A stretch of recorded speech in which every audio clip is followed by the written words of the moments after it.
Amen. Tena mwani chukundura na banyasha zao. Aditendera ugetinge tiri mu nasi.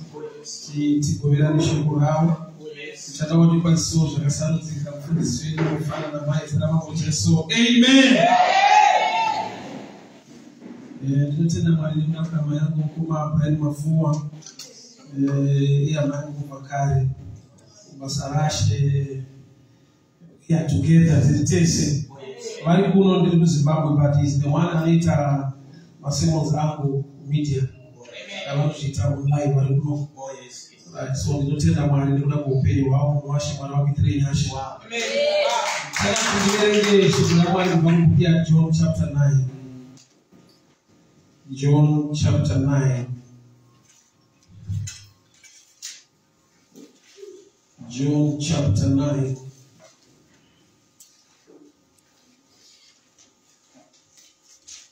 My line of preaching in English is better than Grace Camp in Yashatzamari.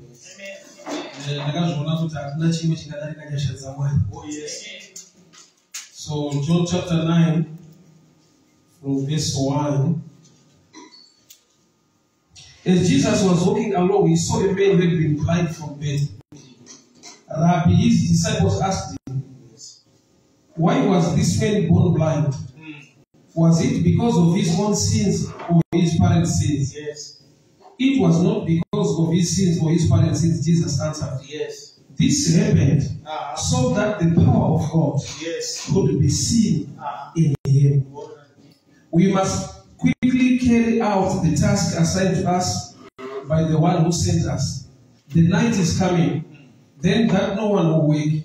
But while I am here in this world, I am the light of the world. Yes. Then he spit on the ground, made mud and saliva, and spread the mud over the blind man's eyes. He told him, go and wash in the pool of Siloam. Siloam means to be sent. So the man went and washed and came back seeing. His neighbors and others who knew him as a blind beggar asked each other, isn't this the man who used to sit and beg? Some said he was. Others said no, he just looked like him. But the beggar kept saying, yes, I am the same one. They asked him, who healed you? What happened? He told them, the man they called Jesus made mud and spread it in my eyes and told me, go to the pool of Siloam to wash. So I went and washed, and now I can see. Where is he now? They asked him. I don't know, he replied. Father, we thank you for your word. Speak to us, instruct us, correct us, empower us. For the glory of your name. In Jesus' mighty name I pray. Amen. Yanda elenga ndiye murume wakaporeswa na Jesu. Jesu wakaporesa mapofu akawanda. But on this text, yaye inodiitira zvakanaka pakuti the action yakaitwa towards the healing of this man yakasiyana neyakaitwa kuna blind Bartimaeus. Blind Bartimaeus wakangodzichiona ndobva atoona. It is spoken word. But murume uyu Bible rinoti Jesu wakakanya ivhu pasi nematake akamisa mavhu kumeso. Ndobva amuti enda unogeza. So ndiri kuona Jesu ari kutuma munhu ane problem. Ari kutuma munhu ane problem kana munhu ane mavhu kumeso ritori dambudziko. But Jesu ari kutuma munhu kuita unogeza. Ende chinondinakidza panyaya yemurume uyu haana kukomplaina kuti yakanodisa mavhu kumeso. Wakagamuchira the process inoitwa naJesu as long as achiziva kuti chichapita kuti ndione. Zvanoti murume anga had not nothing to lose nokuti anga ari bofu. Saka whether ane mavhu kana kuti haana aone. Saka ndofuna ndozvakaita kuti arengere kukomplaina. Aka-understand the situation yake kuti even ndisina mavhu kumeso maziva kuti pamwe chete anoona. Saka ndikaiswa mavhu kumeso hapana futi chekukomplaina nokuti ndagara andione. Ndinoona kuti neimwe nguva dai taiva that understanding. Zvikuru sei munhu anonyatsoona kuti mari yandinayo handina chandikuita nayo haina kana musoro. Onzi ipa oomera, but kuomera kwako toona futi nekuomera kwacho hapana futi zviri nazvo ngete. So kune imwe situation yekuti uri pa nothing to lose, but uri kudefenda nothing yako pane kuti ude Mwari vada kuita zvekuita.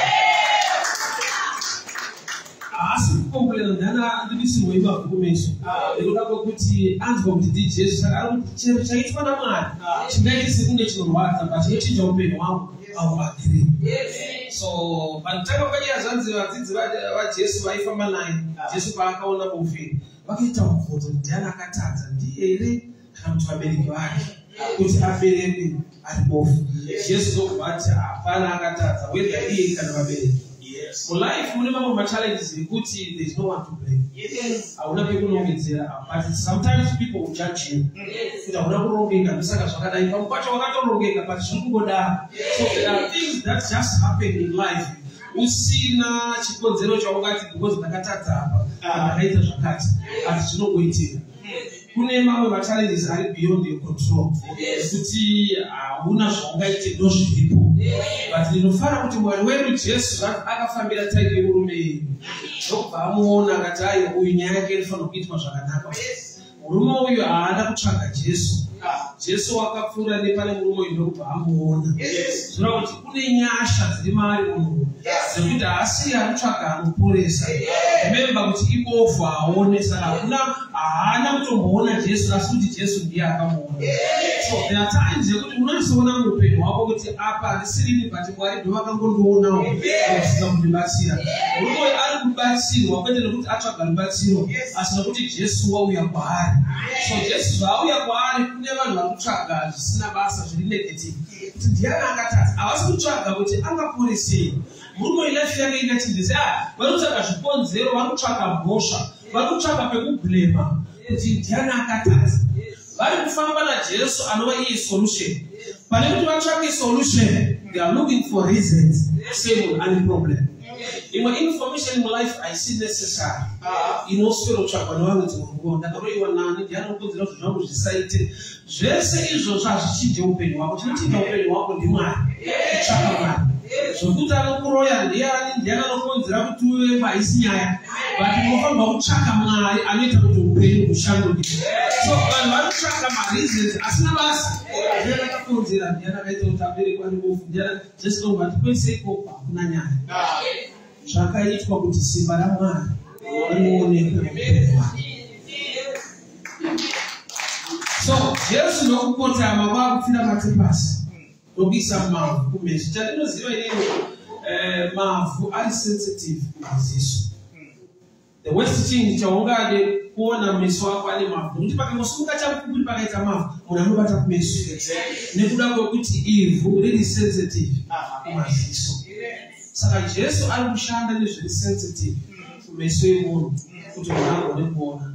So murume uyu unoiswa mavhu kumeso ndokubva atumwa. Ndaitarisa kuti Jesu aigona kurayira one of the disciples kubata mukomana weruoko kuperekedza kusiro kunogeza.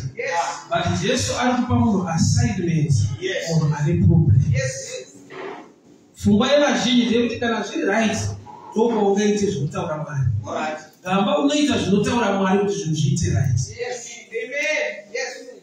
This man was sent while least meso ake akazara ivhu.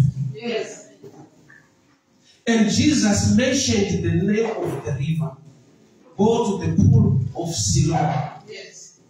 Which means murume uyu dai asina kuudzwa rwizi rwokunogeza waigona kuenda chero kwaenda.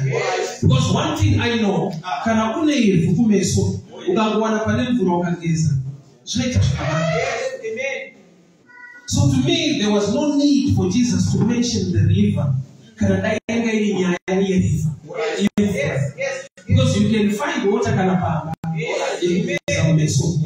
But Jesus mentioned a place where this man is supposed to go and wash.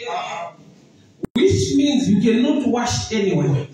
There is a special place that you need to go to. So others go and wash pool in Siloam. But the other part, Siloam is never kutumwa to be sent. So murume uyu ari kutumwa kundogeza kurwizi rinonzi kutumwa.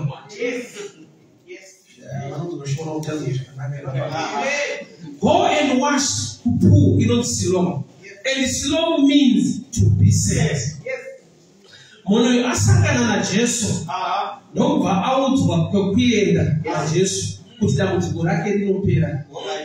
Ine funzo kuti ndangosangana naJesu ratopera. Gamba pane dzimwe nyaya dzekuti even wasangana naJesu pane instruction yaunofanirwa kushanda nayo inoita kuti upenyu hwako huite zvakanaka. Saka murume uyu asangana naJesu ndobva atuma audzwa kwekuenda. Inaitofungidzira kuti ndinofanira kuudza munhu kuti aende kuna Jesu. Gamba munhu kana aenda kuna Jesu ane zvaanofanirwa kuziva nekuudzwa nekumwe kwekuenda. Kwaari kuenda nekupa chibva pana Jesu. Ari kuenda kurwizi runonzi Siloamu kureva kuti kutumwa. Otherwise Jesu ari kuedza kutaura kumurume kuti nyangwe wasangana neni ndoda kukuratidza kuti nyaya yako itakatoigarira pasi kare kuti upofu upere. Nokuti rwizi harina kusikwa musi uwoyo runonzi Siloamu. Rwizi rwagara ruchierera mvura inopedza upofu hwemukomana ari panapa. Saka nyaya dzako dzakatogadzirwa kare naMwari. Jesus paari kuti go and wash people yeSiloamu haasi kuti have created a river ichagadzirisa upofu hwako. The river was already available. Which means solution was already available. But paidiwa a revelation or an instruction from Jesus. Amen. So dambudziko rese rine munhu Mwari akapedza naro. But kungoti hauziva kuti ndoitei benda kupi. Nokuti zvinoita kuti upofu upere. Zvinokuti mvura yacho iri kutoerera. Time yaNoah. Miti yakashandiswa naNoah, the gopher wood, was already available. Denga harina kumupa raw materials. Denga rakamupa measurements instructions. Zvekushandisa kuvaka ark, miti yacho ngeri. Denga harina kuridisa kuti miti iyo gatareka. Akangoudzwa kuti wheat yakadai, length yakadai so. But use the gopher wood. The gopher wood was already available. Rukaita kupanza kuti kudii? Kune nyasha titori available already. What is missing? I see solution. Revelation, chizaruko, or instruction. Yakuti noite, nokuti already Mwari rwizi rwaitoerera kubva kudhara. Kana murume uyu aigeza, handifungidzire kuti aigeza muSiloamu. Nokuti dai akandogeza muSiloamu aigona kutoona. But murume uyu aigara kure neriver Siloamu nokuti paakanzi enda zvinoita kuti haasi kwaSiloamu. So in other words, ndenyaya yekuti dzimwe nguva une dambudziko but ndakakudhiraivha kure nesolution. Dambudziko rakakuendesa kure nepane blessing nesolution yeupenyu hwako. Upofu hwomurume uyu hunopera ende Jesu akatoupedza kare. But murume uyu paasangana naJesu, Jesu vari kuti enda unogeza kurwizi Siloamu. Ari kuudzwa kuti zvinopedza dambudziko rako zviri kutoflowa somewhere. Iwewe dambudziko rako nderekuti uri kure nepatakatuma nyaya dzeupenyu hwako. So haana kutsvaga mvura ane mavhu kumeso kuti ndanakandipo mvura ndigeze kumeso. Because he was instructed to go somewhere kurwizi Siloamu. Zvoreva kuti dai akawana mvura chero paakaiwana akageza kumeso upofu hwanga usingaperi. He was going to be smart driver, but upofu hwairamba huripo nekuda kwekuti haana kuenda kuSiloamu. Siloamu kana zvireva kutumwa zvoreva kuti kune vanhu vakatumwa naMwari concerning upenyu hwaMwari. Zvekuti watoenda kwaMwari, Mwari anotoshandisa kuti korukuru waifanirwa kuenda kuSiloamu nokuti already the river is flowing. Handiziva ndokushumira but the blessing iri kutoflowa izvezvi. But kungoti hauziva kuti iri kuflowa iri papa unofanirwa kuenda kuNetwork. Muti wakandopindwa naZakeo hauna kudyarwa musi waJesu. Wakadyarwa kudhara wakati. But anonge aziva kuti pamuti apa ndipo pane breakthrough yangu. But there akatadza kuona Jesu akamhanya akandokwira mumuti. Kwete kunodyara muti. Zvoreva kuti pane blessing yako yatodyarwa kudhara.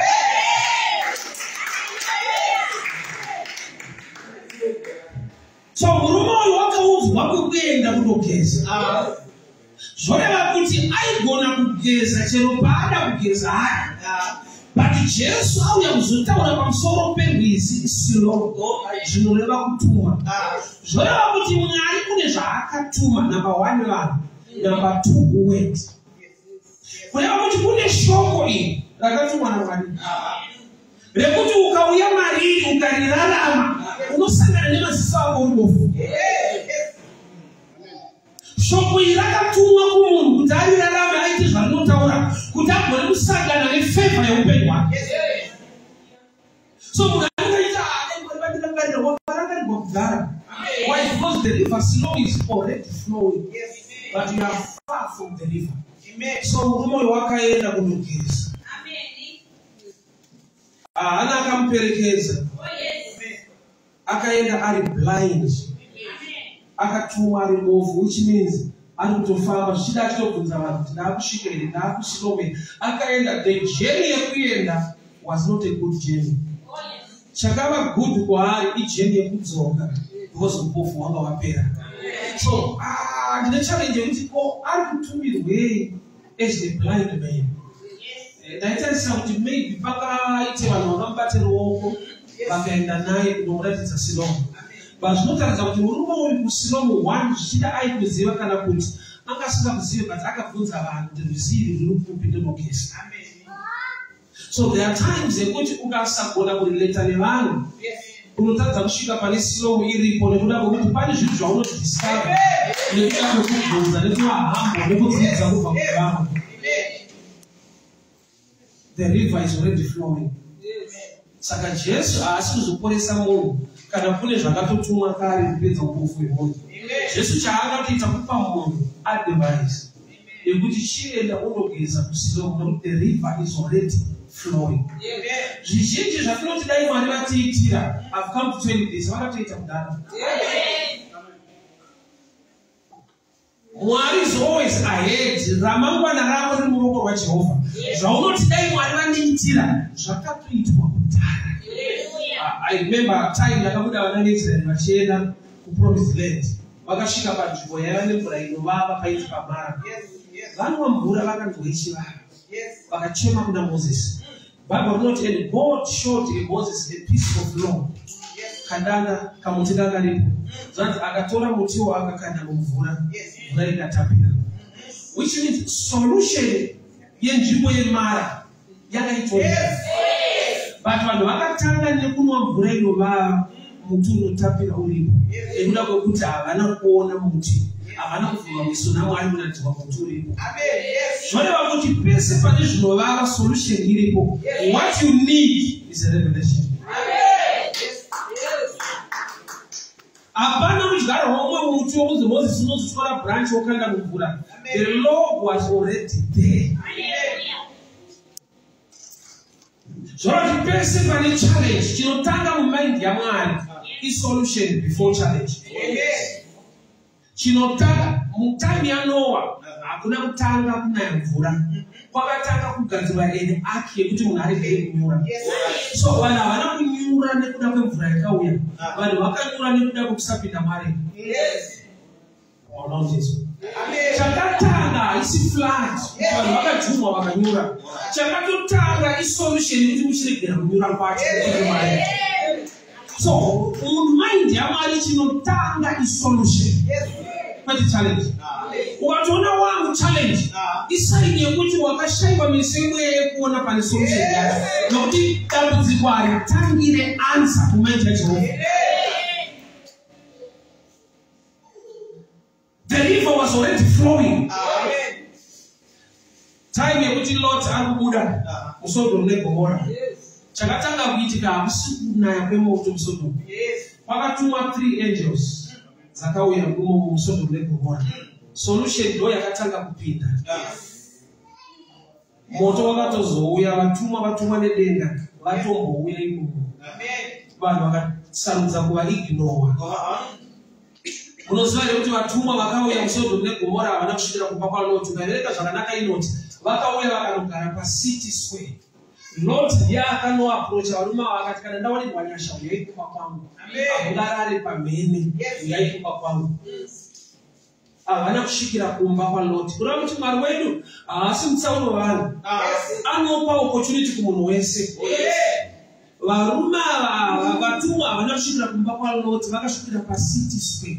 Loti ndiye akaenda kavari akati kana navanhu vanyasha svikai kumba kwangu mudye mugeze tsoka mufure mberi nerwendo rwenyu. Akatozoudzwa leta kuti ndonyaya dzakafambira dzemoto idzi, but havana kutanga vataura zvinhu, vakamsvika as people who were desperate.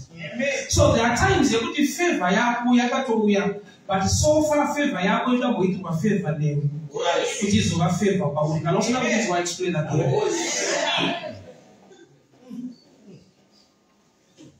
Pane munhu waunobatsira nhasi anofanirwa kunge ari mubatsiri wako mangwana. Hauye sekunge munhu ari kuuya kuzoyopa upenyu hwako. Anotouya nedambudziko achida kuyopa newe, but Mwari vachiziva kuti pane position yaachazosvika yekuti iweyo ndopa uchazoona kuti uyu anga ari destiny yeopa yangu, but akauya achimboda kuti yeopa newe. I've seen people praying for destiny helpers, but I've discovered that the side of destiny helper. Destiny helper anogona kutouya sekunge munhu ane problem. First Samuel chapter 30 verse 11. Bible rinoti David vachiteera Ziklag yapiswa, vakaona murume akasiyiwa mumunda 3 days before akasiyiwa aine nzara aititwa nevaAmalekites. David ndokubva amupa chingwa, ndokubva amupa mvura. Ava nesimba murume uyu ndokubva azoudza David kuti vanhu vamuri kutsvaga vaenda nekuku. Which means recovery yaDavid pazvinhu zvake yakauya nekuti akakonzera mumwe munhu ane dambudziko kurecover. So there are times that God will connect you not to people with money always, but sometimes people vane potential in the future to bless your life. Saka dzimwe nguva sinomi yako wakaipotsa nokuti to you haisi river ingaite anything. River yokoti vanhu vanogeza kurwizi, but usingaziva kuti there is a time yekuti ukanogeza uri blind, your life will change. So the answer is already available. Mumind yaMwari hakutange neproblem, kunotanga nesolution. Nokuti Mwari wedu ndi Alpha and Omega, malambo neguma zviri kwaari. Zvinoti paakadarika napo akaona pane problem, aisa futi solution. Navo ndeye munhu yekusaziva nekuda kwekuti munhu anotangira pamvura inovava, yeti mvura inovava yepamara pane muti uri pasaidi wekuti mukakanda inotapira. Vanhu vanhu vakatanga vasvikira kune zvinovava nekuti havasi kuona muti unokonzera kuti mvura itapire.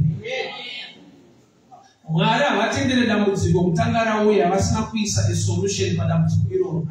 Ukatoona wava mudambudziko isaini yekuti wakapotsana nekuziva solution yacho. So this man was born blind, yet there was a river flowing somewhere ine chekuita nekupedza upofu hwake. But dambudziko rakamupusha akandogara kure nesolution. So Jesu paakauya akakanya mavhu. Mavhu anofunga is a reason iri enough for this man kuti aende kunogeza. Maybe nekuda kwekuti pamwe anga atogeza kutanga. So munhu ageza wamutoenda unogeza anoti ndatogeza. Saka Jesu paari kutora mavhu achimisa chena ari kumupa a reason for him to move. Mavhu ari kuiswa ndo achamudhiraivha uchiwa ndaane mavhu uende unobvisa mavhu. There is a river flowing somewhere in a blessing yako. Mamwe mapofu ese aiporeswa naJesu, I will receive your sight. Now you can see. But this man, kuporeswa kwake kune chekuita nekutumwa ari blind. Munhu anonetsa kutuma munhu asingaoni. But Jesu paakaisa mavhu meso murumoyo akamuti go. Process yekuenda haisi easy pakudai. Ane mavhu kumeso akazorwa. Ari kufamba achibvunza vanhu kuti kuenda kusika kuti kuenda kusika. Vanhu vanogona kumubvunza kuti kwambokisa mavhu ndiani. Remember, vanhu musociety vanhu vanotaura. Imagine urikuona munhu arikupfuura apa blind man. Akazara mavhu kumeso. Uchazoti aisonamwa mavhu kumeso. Vanobvunza kuti ndiani akuita izvi.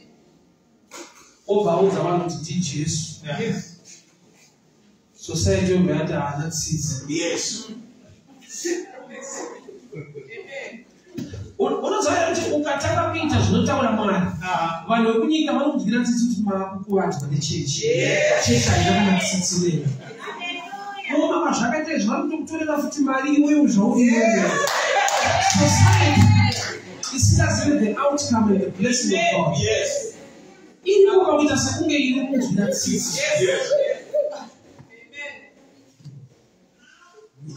Mavaiswa na Jesu. Society ine record yekuti Jesu akaona bofu rinopora ipapo ipapo. But uyu situation yake haisikuitwa ipapo ipapo. Saka akaudza vanhu kuti Jesu anotanga kuporeka kuti Jesu haadaro. Pamanenge asakana sekuru wablind Bartimaeus akamboporeswa. Onzi kutone muzukuru akaporeswa na Jesu. Jesu haandisava mavhu. There are people who worship God by the experience, who don't have revelation. Experience. It's I am Buddha. But or I will not take to behold them to a new thing. Tesching in Mambo, as people stop every program. That's why I love my testimony, but I want people to know this. Testimony will encourage you when God is doing things. Testimony, I see formula which Mari Roma is right. I am Mari Roja Lighting. But really, the case can be different. Testimony, I see formula. Who was this one to one? And to encourage you to marry with a ship. What you got treat a testimony self formula. Mari Pawachaka be some mouth. No better who wants to know but me are that. There are times that you are honorable, you don't want to one zero. Another man who Shamisa. But I want to zero from 8 to 6. So this one of the one I done was what I done. When you talk about my other, Tiaman was Shitman Zuma. Sign your put you up with Zama, is here a room in Tam Shamis. Amen. Yes. Zama is going to Abu Zima. I will a room you put out of Shamis. I see I don't want to be touching. Just have a bit of both Peter, Luke chapter 5, Jesus, Jesus, I have a family from Sultan. That's why I tell you about Tishiko. Why was it Lani Mazilino?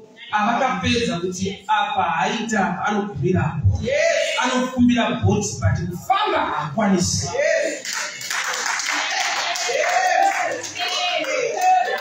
Now, we don't have a formula. We say a room, we put Amushamis. Yes. Jacques, you are making a man, I don't mind Janga with you. Shadino Ziva Bullet, that's the difference, the unique. So, Rumo Yanima, who may some Chaga, who go gaze a mess. Lanesa Asaka now, I was to find. What was the answer? But in way to get us not our man. Yes. You don't pay salary and food what's around. Yes. You don't want to pay salary to put the glass in my mother. Yes. Amen. Say, Jacob Jadai. Ningana Matamari, and people about 3 days. Ningana Matama, we are ready. Say, no, Matamari, but that's going to change. Yes, Jacob. Was at that time, the society took us an inquiry and only blind men and we that could not gaze. Because most of the women find out you can't gaze and no way to share.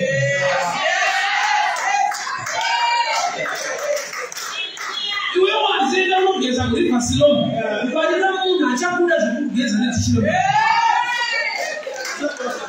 We have to put away help in dangerous. But we don't matter to marry the pay over battery will pay. The pay over battery will have funny and then we'll have funny. You're help. You're going to have one of them for a warning about where they teach them.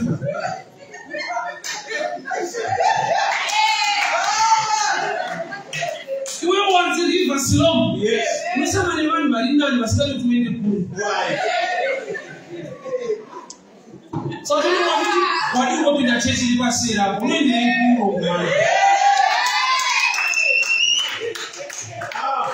as well as teaching over to the new teaching over opinion. There is a revelation concerning where you must go. No, what is the way we have to see how smart, but you go far away. So, why do you know that many children are not passing? kana wanzi river Siloam zvakwa uri kuramba kana munhu ati yapano pane mvura paunoti Mwari ndipeiwo mubatsiri namata kuti ndipei mubatsiri akafanira nenguva yakafanira. That's why Mwari pavaida kupa Adamu mukadzi zvanzi God was looking for a suitable helper, kwete helper chete. Panenge zviri suitable nokuti kune imwe help isiri suitable but iri help.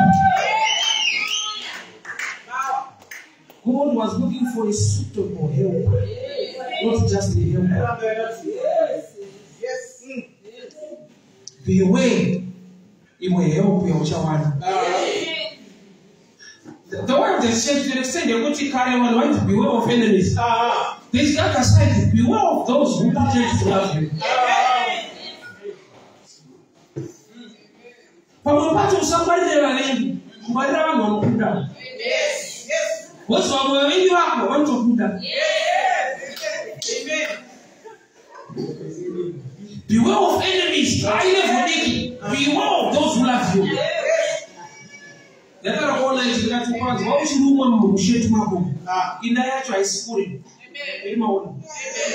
So, je ne peux pas à notre genou. The other more dangerous because he is close to you. Yes. When the river Siloam, you meet good people who try to help you.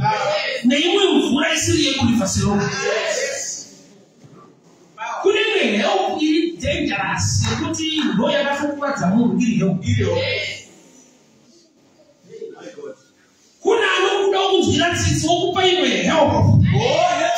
But I think this is a program you made of Siloam. It takes maturity. When Moses grew up by faith, he refused to be called son of Pharaoh's daughter, but rather chose to suffer. Choice another in the one food. As I some of Tambula, Aparamba Ugari, not other by faith, which means when you grow in faith, you know what I'm about to Jirinoma ukanosina faith, uramba zvakaipa, oda zvakanaka. But by faith kanwakura, he refused, akaramba pafaro, and he rather chose to suffer. Ukawona munhu anza nosarudza kusafa, munhu ane zvaakaona zviri more dangerous pakusaka. Akasarudza kutambura nehama dzake dzekwaIsraeri than to enjoy the pleasures of Egypt. Nekuda kuti dai akaenjoy pleasures of Egypt, akaignore kuva part of the people of Israel. Aimisa calling yake as a deliverer of the people.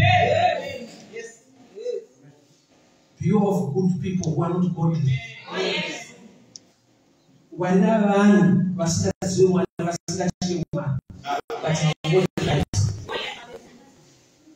that's why the devil akatora advantage ungadirate because vangenda kamanzwa nenyoka akadirate deliverance. Vanhu vanoti idyai miti uyusiyai nyoka ndobva yakataya rova Yesu kudzikinurwa kubva spirit of limitation. Mwari akalimita vanhu munodya apa mosiya pastor sinenge vakataiwa rova Yesu nakusunungura. But vachipedza kurova Yesu vakarasikirwa nemiti yese vaakunze. Imwe help itya ramba wakamira pana Mwari.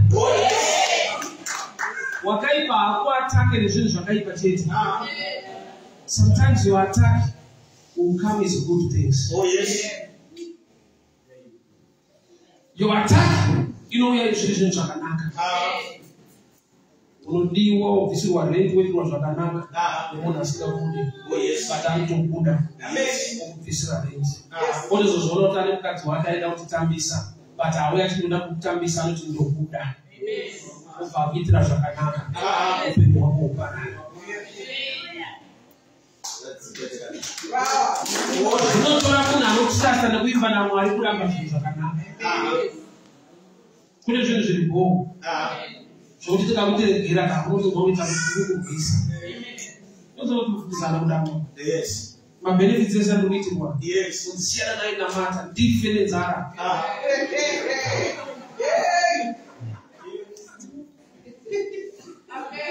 said when he grew up. Yes. That is sure when you tell the mama who no kura, you make my choices as if you know more. Not that you know more Shakai powder Shakanaka, but you know more spiritual understanding. Karamba.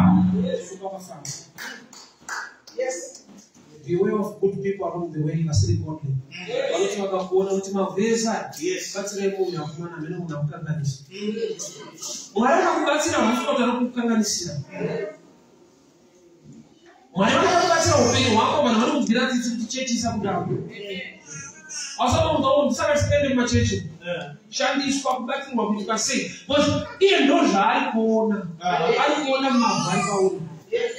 But the good news, I will never win the mouth. And I will never win both. I tell you that now. I will never win both. I will never win the mouth. There will come a time in plans by mother. But in the end, I pay Mara. Also, I don't know what I but I was not from house. He was transformed. Yes. When my father was on Taiwan, but that's what I know.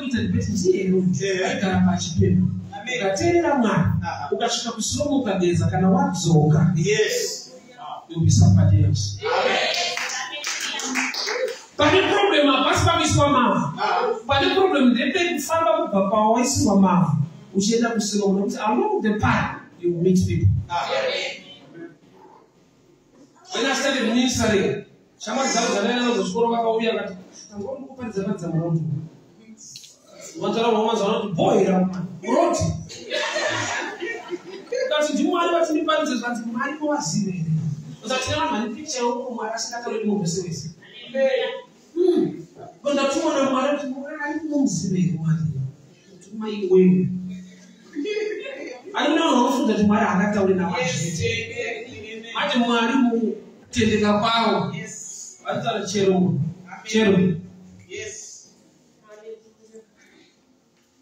I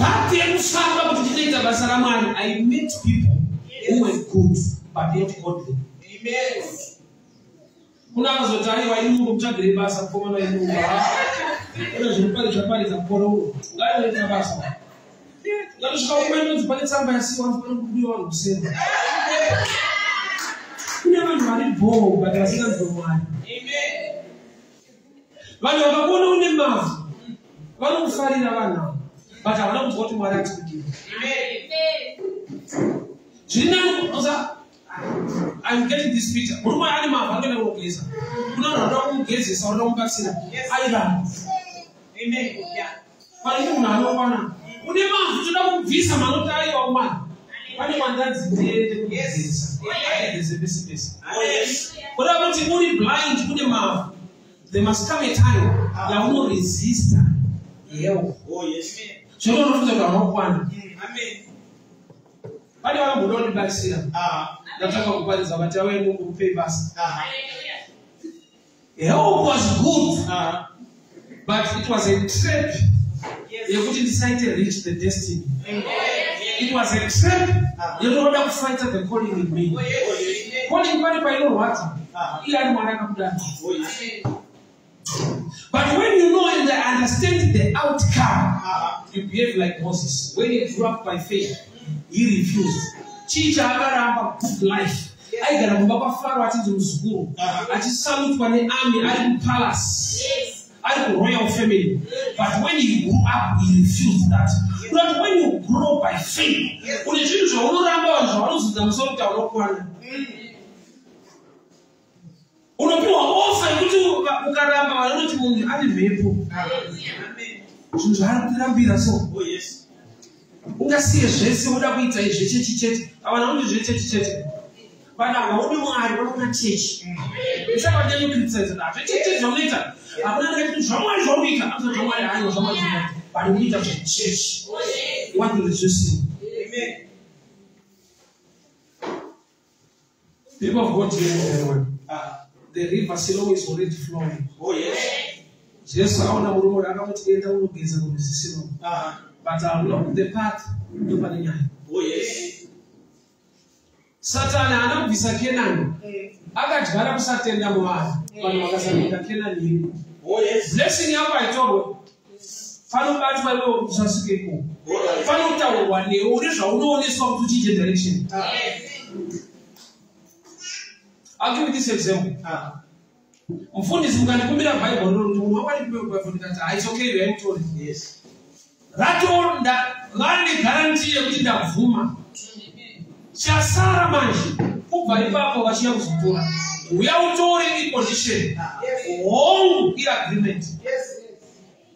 So shobora mwari kuti zvinhu agreement neposition. Yes. Mwari akatobvuma kuti zvako zviite. Mwari anotokuda ropafadzo yacho iko risisino muri flow. But pada kutumwa bofu nogesi. Yes. Ende bofu rinotunga rinoiswa futi mapo. Ende richagara richisangana nevanhu muhodhi richienda ikoko. Saka vanhu vane zvavachataura vakasangana nazvo. Ende rinogona kusangana nevanhu vanorifarira. Obva nematisheu. Pamwe handingakusiyi nemadhanga muri apa. Gizai usafambiswa kuenda kwese silo kuseru. Unganikani pamakombo ida Jesu atikomisa kudai. Yes. Gamba Bible the river slow means to be sent. Kureva kuti zvikuwanzi kune zvandakatuma kare concerning your life. Saka ukaenda zvisina kutumirwa iwewe hazviite. Yes. Asi wese munhu akatumirwa iwo muupenyu varipo vakatumirwa upenyu hwako. That's why Jesus asina kuti tabisa mavu chigeza. A river was mentioned by name. Yes. So chero kwaenda kune better river, chero kwaenda there was a time Naaman awene mapere kudzaka. So Kings chapter 5 awene mapere musi. Ndokubvanza na Elisha etaunogeza kuti Jordan 7 times. Ndokubva akaita debate la kwese kwatinobva muDamascus kune nzizi dzakanaka. Daigona kugeza ikoko. Yes. Uyu aiona iri nyaya kunogeza kumwezi. But the prophet part go to river Jordan. It's not about the river. Yes. He's a prophet. Alikuona mu future. Alikuona Jesu achuya mu Jordan kuzobatizwa. So he was connecting him to Jesus the healer. Yes. So it's not about the river Jordan. It's about Jesus. But the good about you are only prophetically. Akataka kutaya kwetu pandinobva Damascus. Kune nzizi dzakanaka chaizvo zvinenge zvizeko. Oh yes. Vakuru haisi nyaya nzizi dzakanaka, inyaya prophetic place. Yaunofana wapeni. So the church can be good. But musime area mune destiny yako. Oh yes. Beware kuti help yaunosangana nayo along the path. Ida kusiya urubofu. Mwanzo ukageza lichero mvura yawapiwa, you will be smart but you will remain blind. Nekuda kwakuti Jesu pati go to Siloam. He knows kuti Siloam ine chekuita nesituation yako. Amen. So kunabata kunita revelation zizamo. Unaona kukopa zvakaitwa naningi panzvimbo yakati zvako zvikasabuda zvakanaka. Nokuti wako upofu unotoda river Siloam. But zvichida wevamwe unoda kuti akageza chero kwaageza. Life, we are not meant to copy people. We are meant to learn. Haukopi zvinoitwa naningi kunongodzidza kubva kwake, kudzidza nekukopa zvakasiyana. Amen. Unai kukopa sakutoresa ndizvo. You can copy the answer, but working mawani. Unotoisawo answer 6 womakira, but vakati show working drama ratanga.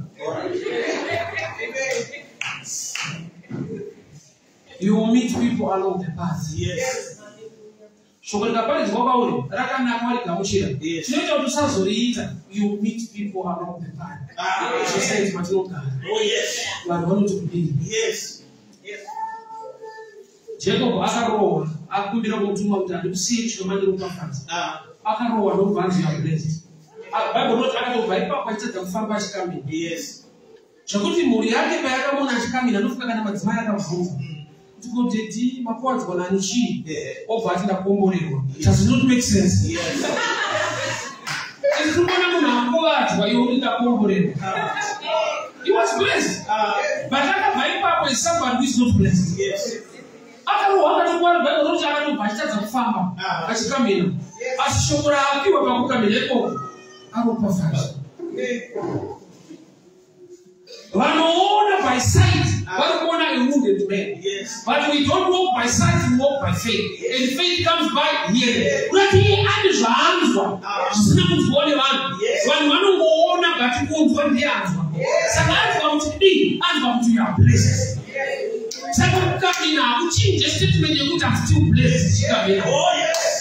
Some problem you will flow and you want to say.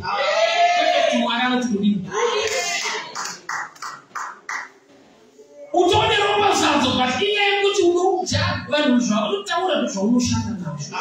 Amadzangu wendo rokuenda kuriva smoke kunogeza mune nyaya. Rinotoda kuti ufaitane nevanhu kwete vakakuvenga chete. Nevanoenda matichemvura. Some people vari wounded nekuda kweimwe help yavakapiwa.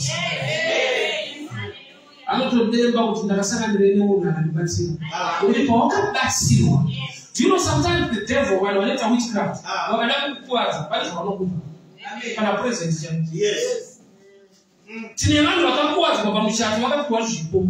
Chipo hicho cha chama kwa hicho chipo. Cha takula zimenepo.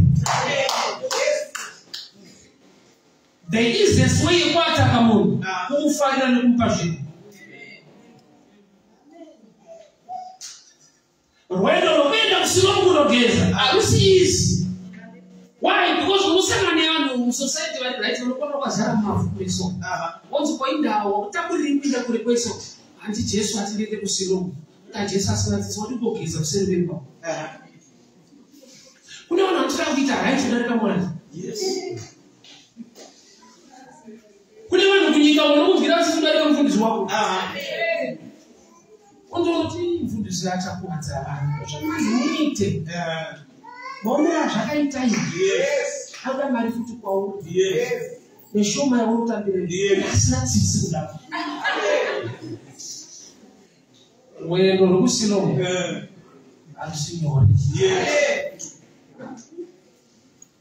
Ndinofara chakaita mubhabhiri kuti muri akadzoka achiona. Hauna kunzwa kuti pakati zvaifamba seya. Amen. Pakapane kurwisana nevanhu. But they hope you don't see any smart but very blind. Yes. Wangu wakati mfumani Mungu mchagire basi nenda kawatere naenda kubasa waita. Bisho bali kwa kuru basa ende kwa igorotambi kwa mali. Yes. But upeni wanapiwa na mwari. Yes. Hakuna mali ya shukura. Amen. Hakuna. Help ya wenda kundipa ili lesser than the blessing of God. Amen. Hakuna mnanga kubasi kudaka ropa fatu ya mwani. Amen. God is so wonderful. Yes. The blessing of the Lord is so powerful. Mwana ropa fatu ushikapa level kuti aufare kuti unemara, ufare kuti kuna mwani kuti shimoja uneki kwa na mwani. Yes. Dairi sana kubasa ishuduri. Yes. Yes. Yesu anakasanga nazo ndakati mwana mwani. So ndinoona kuti mwali wakanipa mwewe nao tushike kusilo. Bona kasanga ne vanhu pakata. Yes. Vaibuseka, vaitisiya kuna kubatsira nenzira yosada. But zvaitwa na mwari mupe. Notenda mwari kusilo pasvika unzoda different. Oh yes. Vacho vaitwa nenungu takutsvagira zvekuita izvi. Vari kubatsira nazo. Yes. Hallelujah. Mtu wabatsira vari pabasa. Yes. Why don't you know what you want to do? Don't know what you do about what you have to do. Oh, yes. Life from patching down now. Yes. Papa Passion now, so what's this one? When you so that I don't see no good occasion. Best of all, we touch at the Marita. Our heaven and put on the side that I'm not put in a seal this one. John chapter 5. Urubanga to beside. I have always found Jesus. Don't want to carry your mate. Vagabona, I don't experience a Kawana. Wakati wataku the image. I want to apologize. I will pour a load. But we eat us a tower and watch our porous. I want to eat it. Hakunakata was apologize. Why are you carrying your mate? Kuna is no pictures of one than one eater. Yes. Atina problem wana mato tumari nditire zakati. Tine problem kuti wakacha kuitira wadazo mitiro zvake zvaanoda. Tofana tisament pass. pora, but mate is a pass. Why are you killing your mate? This statement you put is one Namari, Tado, Jasaka, all right.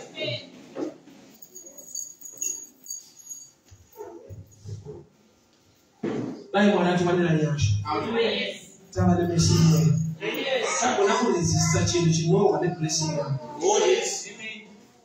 Along the path, finish no sangani panache. Should be good or bad. Yes. And it's more dangerous. I was going to teaser and also mature. She knows she's right, but she's not in that testing. What's Sarah no? The man is going to fall. I remember the right of no. I can tell you a good life. Yes. But Bible wrote by faith when he grew up, he refused. Amen. I don't believe Jesus, Janaka Jackie. Akarambariko. Mufaka Bulisa in Egypt. Mufaka a prophet of God. Mufaka of man Sina and Salanaman. Akapu Yasha and family and woman. Mufaka Juana Asaramba Janaka Jericho. Yes. So was really right to choose one. Spiritual assistance. Yes. One in that quick grace. God revelation to some which you own. Putting your way is really right. Yes. But not for me. Yes. Why was no one? It's your one double detail. Amen. The path, the queen. One, I wasn't criticized that no I'm worried of preaching. But no criticize of Wagari cash. We just ran the money to those on pickies. But that was hoping I have. Yes. Church way. If I now see from Oswaka, the ice from our homes that create a river of Giza. The river was ready to flow. Which means there is a blessing flowing somewhere. You need God to open your eyes. Zakeo Paru Baba wanashukuru Mungu asiye katika mtu wake hayo wao watu kuna mtana. There is a place of blessing you want to locate spiritually. Amen. Yes. Jao kudema shukuru mtana. Kuzonto zilipa bimenda sindo ni ndo mananyana. The path to source to Salome. Then in the challenge. Jesus akakuona kabisa mavazi nyanya. Paulo nshenda unogeza. Usangane ne vanhu vanokugezesa. Kune offer yaunogona kupiwa muupenyu yakanaka. But unaitaisa spiritual, nezo zvazvina umwarizvo. Asi zvine mari. I-challenge kurizisa zvinhu zvakadaro. Kune ma-offer mulife. Ari right. Netaura ndichikuona kuti munhu anochengeta huku emu yake ndekuzotyira huku. Kwana munhu ane huku pamba achishikandira chikafu achidii emu yake ndedzekuzodzitya. Pane kuti huku madzoramba dziripo chitufisa notufeed down. Fisa notufeed down. Kamba mutori paprogram yekuzomufeed down. Saka ihuku manje hadzizivi. Zvokudedzeka wanadzo vanodzudza kuti ari kufeedha isuspect. Sokuti tomuudza oti nyepera kana iya mai chikafa kutotenga sokuti. So there are times yekuti chiri more dangerous as my enemies. Iyo neimwe love yauri kuofa nevamwe vanhu vasingakuni vane agenda. Oh yes. Kumirira Mwari kwakanaka. Amen. Kusalomu kana kukaita kure. Yes. I would rather get there. Yes. Yes. Than to be smart and remain blind. Yes. Kana kukaita kure. Ndine ready kushika. Zvikaita sekuti zviri kunonoka asi nokuti zvina Mwari. Yes. Nguva inokwana. Yes. Handiziva kuti kusvika time will come. Yes. Yokuti ukazoudza vanhu nhoroondo yacho unofanira kutopfeka. Yes. Ukazoudza vanhu kwakabviwa unofanira kuti unyepo uda kuwashingisa. Wainoti mumwe paakadzoka akuona vakaita debate kuti ndiye haasi ndiye unoropafadzwa zvekuti wanofundzira kuti aiwa hausiriwe. Haufitwe neupofu hwaunge uinawo kwemakore kana wakuona. Kuti pane nyasha dzinoiswa naMwari. Nguva inokwana. Shalom kana kukaita kure. Yes. I encourage you to go there. Oh yes. kana zvikarema zvikarwadza asi nokuti ndo zvataura Mwari. Mufaro wako unouya zvakare. Amen. Chema kungauya usiku asi mufaro unouya mangwanani. Let's keep on moving. Mwari akataura bedzi. Let's keep on moving. Mwari zvaakareva bedzi ngatite let's keep on doing it. Why? Because manje upofu unotira kusvika pasaro upofu unotopera. So resistance yako blind Bartimaeus kuti atoona akatanga ashedzera vanhu vakaenda kwaari vakati nyarara. Dei ne breakthrough yako vanonyararidza unowana. Dei rakanzi Bartimaeus naJesu chiona hazvina kutanga neizvo zvakatanga nevanhu vakamuti nyarara. Unonyararidzwa musi webreakthrough. Mazuva ese hapana aibvisana nablind Bartimaeus. Dei rakamouya Jesu akatonzi kuita noidzi nyarara. Iye ndobva aita nhau. Nhau dzoniyo mupenyu. Boza challenge iripo vari kukuti nyarara ndovarikanda mari mundiro. Ndovagari vemujeri kumaunogara. Saka munhu anombokupa kamari bichanaka kunyaradza unonyarara. Ndomuka mari yako. Pandakanga urume mari munondipa this time ndikutoda ari maziso. Saka kana iri nyaya yemaziso handinyarari. Kana mari iri ukazogera kana ndakuona zvamunoona kuzvishandira. Akatanga kunda vanhu vari kumunyararidza. Satani unoshanda nevanhu vanouya nemafekti vachikunyararidza. Vachiti aiwa una kudai mosiyana nazvo, una zvikufamba, una zvakazodai. Ivo vanenge vachiona kurohwa kwaJehovha, vaone kuropafadzwa kwaJehovha, nokuti zvataurwa vakavasipa. Ukaziva zvakataura Mwari nezvaanotaura muupenyu hwako zvinoonekwa nevanhu zviri temporary. Jacob zvechibada ari kukamina pachidenga ramuti you are now blessed. Amen. And the blessing I told you to show up. The distance between you where we are Salome. Amen. There are people you need to fight and resist. Amen. So that's the one. Fight out of your man. You was not the one. On a still one. I'm a father who encourage you. Oh, yes. And zero just no revelation was really Tiwa. Akasiana ni mwana sinasi. Amen. Mwana watu lukubela sungeti na manzi. Kuna mato wako ni wangu. Leo kuti Mwari, give me the grace to move on. Amen. Despite challenges and the resistance, give me the grace to move on. Amen. Despite shukutaura against my life, against my ministry, against my marriage, give me the grace to move on. Oh yes. Why? Nobody ndikarambadine ndichifamba ndikasvika kuSilo. Let us begin to pray. Father, in the mighty name of Jesus. Baba, the grace to move on. The grace to move on. The grace to move on. The grace to move on. The grace to move on. Malija sakana na wachataura zvavanotaura asi Mwari wanaikirei nenyasha. The grace to move on. The grace to keep on moving. The grace to keep on moving. In the mighty name of Jesus. In the mighty name of Jesus. Nilibofu Mwari nisharamba nijifamba. Mariajo isipo nisharamba nishuna matari. Basarajo isipo batara. Nisharamba nakamira panchipo. Marriage yacho ichirwadza ndinoramba ndakamira Mwari kusvika mazviratidza. Mwari makatendera bofu kuenda rikandosvika. Baba nyangwe ndisiri kuona chinooneka nekubatika. I'll get there by your grace. I'll get there by your grace. I'll get there by your grace. I'll get there by your grace. In the mighty name of Jesus. By your grace, oh Lord, help me to get there. By your grace, Almighty God, guide me to get there. By your grace, oh Jehovah God, give me the grace to get there.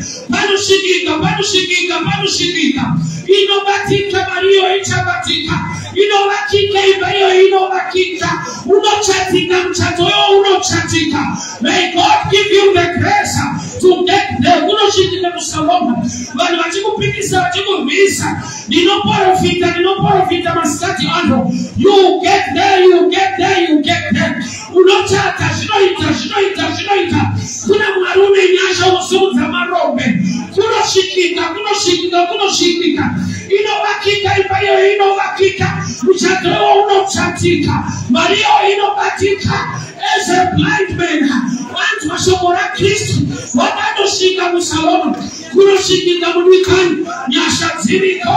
May God give you the grace to get there in the name of Jesus. Thank you, Father. We give you praise. We give you glory. Praise the Lord. In the name of, raise your hands. Father, I decree and I declare upon this ministry, upon this church, upon these people. Nyangwe mavali pawali. Mavali nenyuma. Nde ropa fatu. Gawa shika kwa mfano wa kushika. Muchato nga uchatile mwari. Maviwa ya mwari. Umavimo mo Jehova. Anozoka wakuona. Wawele leo nyashama limo basa akazoshanda. Zvakanaka ngazvibatike. Mweya wechirama mweya wobva panzvimbo ndinourayira iko zvino. Mwari mupe nyasha, vape the grace, the ability to get there. Ndinoprofita nyasha nekubudira muupenyu wako. Muzita raJesu Kristu Nazareth. Amen and amen. We may be seated. God bless you, church. Mwari wakitire nyasha. Mwari wakuropafadze. Mwari wakuchengetei, vakugodesei. Muzita raJesu.